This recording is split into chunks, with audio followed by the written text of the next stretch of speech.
ఒక్కసారి చూడండి కొండారెడ్డి పిల్లలు ఏదో విరోధులంట నేను చేసే దౌర్జన్యం ఒకసారి చూడండి.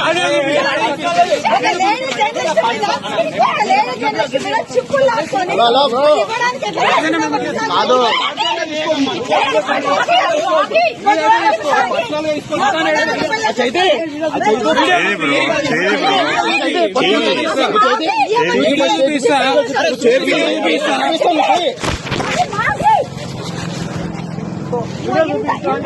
ఇంత ఘోరంగా చేస్తున్నారు.